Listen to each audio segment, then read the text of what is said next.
Bismillahirrahmanirrahim. Assalamualaikum warahmatullahi wabarakatuh. Perkenalkan, nama saya Fahiriyah Rosoleka, NIM 1911042 dari kelas 4A reguler sore. Baiklah, langsung saja. Di sini saya akan mencoba menjelaskan tentang pengertian ekologi dan faktor ekologi. Yang pertama ada pengertian ekologi.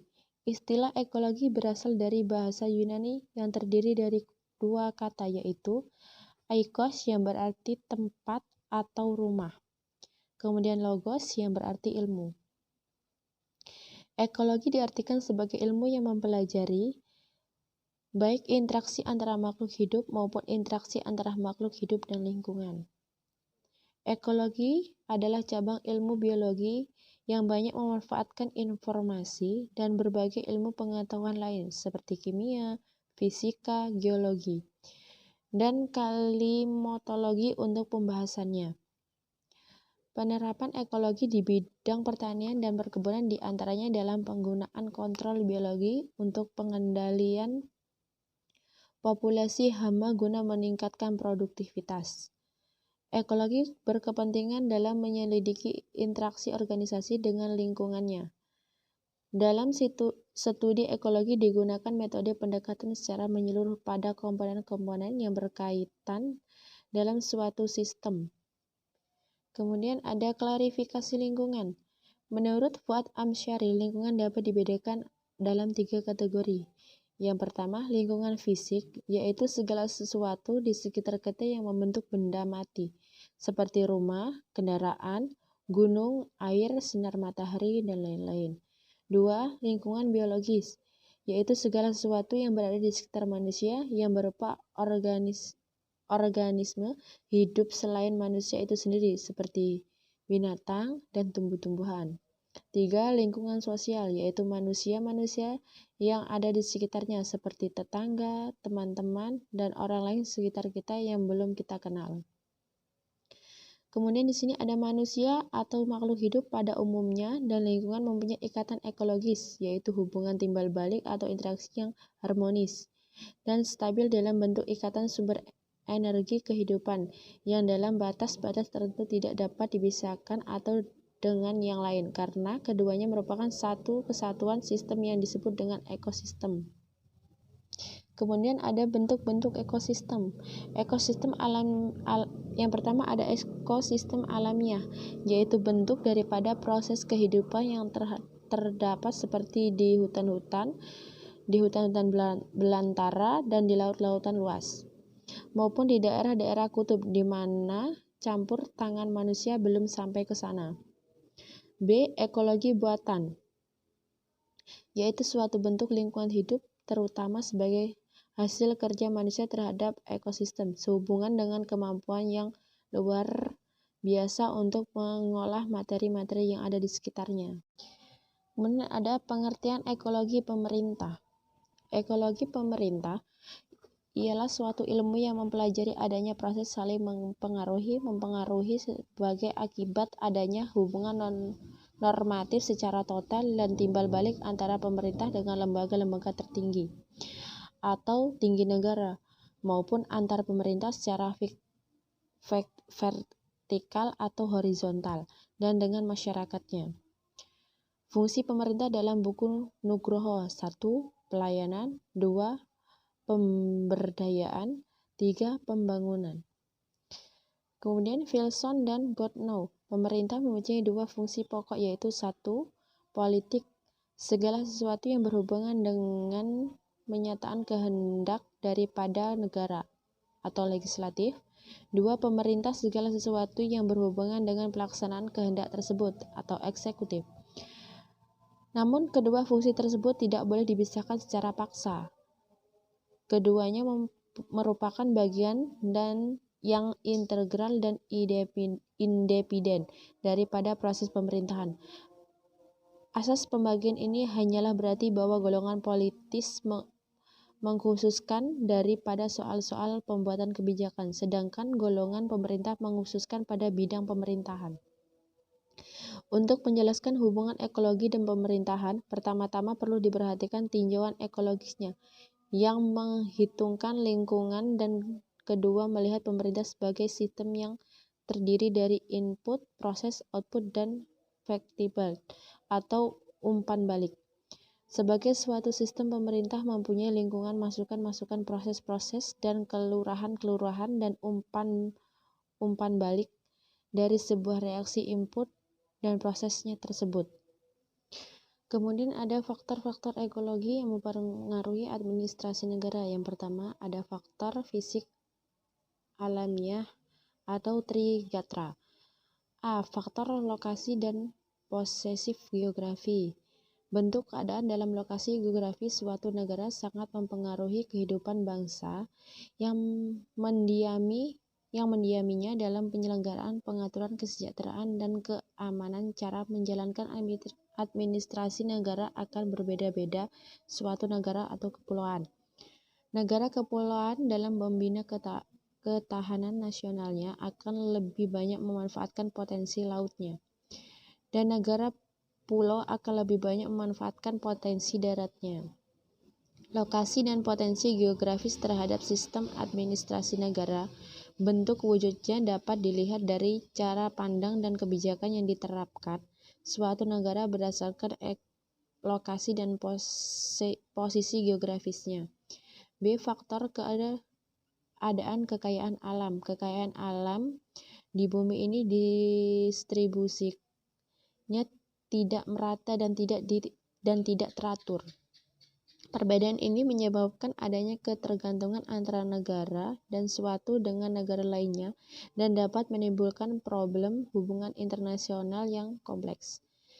Kekayaan alam sebagai kekuatan nasional harus dikelola, dikembangkan, dan dimanfaatkan untuk menunjukkan pembangunan. Sebagai bentuknya administrasi negara yang menjamin azas lestari, kekayaan alam, dan asas daya saing permanfaatan alam. C. Faktor keadaan kemampuan penduduk. Pengaruh terhadap administrasi negara secara faktual bahwa manusia atau penduduk, baik dari segi jumlah, komposisi maupun penyebarannya adalah faktor penentu apa yang dapat dilakukan atau tidak dilakukan suatu negara. Dengan kata lain, manusia yang tinggal di suatu negara, baik sebagai subjek maupun sebagai objek, akan menentukan apa yang dilakukan untuk terselenggaranya pemerintahan, untuk pengusaha, penyelenggaraan kesejahteraan dan keamanan suatu negara. Kemudian B, ada faktor sosial kemasyarakatan atau pancagatra. A. Faktor sosial budaya. Masyarakat yang merupakan kelompok sosial sebagai entiti memiliki kehidupan bersamaan yang di dalamnya akan dibentuk sebagai kelompok sosial dan proses sosial. Proses sosial akan membawa perubahan-perubahan dalam masyarakat yang terjadi, apalagi pada era teknologi dan informasi yang kian berkembang pesat ini merupakan perubahan semakin cepat dalam kehidupan masyarakat. Dengan adanya perubahan yang terjadi dalam masyarakat ini, sangat dibutuhkan peran administrasi negara dalam mengendalikan perubahan yang terjadi. Perubahan yang merupakan proses sosial dalam masyarakat juga akan berdampak kepada pelaksanaan administrasi negara pada umumnya, dan khususnya administrasi negara pada level pemerintahan daerah. Kemudian yang B, faktor agama. Dengan moral dan akhlak yang baik, pasti dalam melakukan tugas-tugas pelayanan pada masyarakat akan dapat berjalan dengan baik. Karena itu dalam rekrutmen pegawai atau pejabat selalu harus memenuhi salah satu persyaratan, yaitu bertakwa kepada Tuhan Yang Maha Esa. Dengan demikian agama berdampak pada pelaksanaan administrasi negara, khususnya dalam memberikan pelayanan yang sebaik-baiknya kepada masyarakat. Kemudian C, faktor politik. Keterkaitan faktor politik dalam ekologi administrasi negara sangat erat, dan faktor politik tidak dapat dilepas pisahkan dari administrasi negara. Dapat dikatakan demikian karena politik merupakan pangkal tolak dari administrasi negara, dan administrasi negara merupakan kelanjutan dari proses politik baik di tingkat pusat maupun daerah. Pengaruh administrasi negara terhadap sistem politik dapat ditelusuri bertolak pada maklumat pemerintah tentang pembentukan partai-partai politik 3 November 1945 yang berisi anjuran pemerintah terhadap bentuk partai politik. Kemudian yang D, faktor ekonomi. Administrasi negara berfungsi melakukan penataan dan pengaturan sistem ekonomi dalam suatu otoritas atau pemerintahan agar terwujud efisien dalam tata kelola perekonomian. Sedangkan keadaan ekonomi suatu negara menunjukkan indikator keberhasilan penerapan administrasi negara oleh pemerintah negara tersebut. Administrasi negara juga bertujuan untuk mencapai kesejahteraan umum. Kesejahteraan umum sangat berkaitan dengan ekonomi. Bagaimana manusia berlomba-lomba dan untuk memenuhi kebutuhannya dengan sumber daya atau alat pemuas kebutuhan yang terbatas. Pada hakikatnya administrasi negara berkaitan keterlibatan negara dalam masyarakat. Kemudian E, faktor hukum. Hukum akan mudah ditegaskan jika aturan atau undang-undang sebagai sumber hukum mendukung terciptanya pengakuan hukum. Artinya peraturan perundang-undangan sesuai dengan kebutuhan untuk menciptakan penyelenggaraan pelayanan publik. Hubungannya dengan pelaksanaan administrasi negara, pengakuan hukum sangat diperlukan sehingga pelayanan yang diberikan kepada masyarakat mempunyai landasan hukum yang kuat, sehingga aparat dalam memberikan pelayanan maupun masyarakat sebagai penerima layanan memiliki kepastian hukum. Khususnya pelaksanaan administrasi negara ditingkatkan pemerintah daerah perlu ada pengakuan hukum yang memadai karena proses pemberian layanan lebih banyak pada tingkat daerah terkhusus dalam hubungannya dengan otonomi daerah yang sementara dilaksanakan. Kemudian F, faktor pertahanan keamanan. Faktor pertahanan dan keamanan merupakan salah satu faktor ekologi yang turut mempengaruhi jalannya administrasi negara, baik di tingkat nasional maupun di tingkat daerah, kabupaten, atau kota. Sejak kemerdekaan Republik Indonesia tanggal 17 Agustus 1945, militer memegang peran yang sangat penting dalam menjaga keutuhan Negara Kesatuan Republik Indonesia. Selanjutnya, pada zaman rezim Orde Baru muncul pada yang disebut dengan dwi fungsi ABRI dengan sistem kekaryaan. Dengan dwi fungsi ini, anggota ABRI terlibat dalam administrasi negara.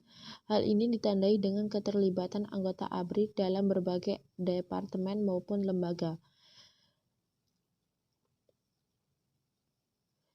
Dalam melaksanakan tugas-tugasnya dan fungsinya. Sebagai dengan masa reformasi pada tahun 1998, dwi fungsi ini dihilangkan dengan ABRI kembali kepada platformanya. Administrasi negara dapat berjalan dengan baik apabila negara dalam keadaan aman, dan di sini peran militer dalam menjaga kestabilan dan keutuhan Negara Kesatuan Republik Indonesia. Oleh sebab itu, peran militer juga masih diperlukan dalam melaksanakan sistem administrasi. Baiklah, itu saja yang dapat saya jelaskan pada saat ini. Kurang dan lebihnya saya mohon maaf. Saya akhiri. Wassalamualaikum warahmatullahi wabarakatuh.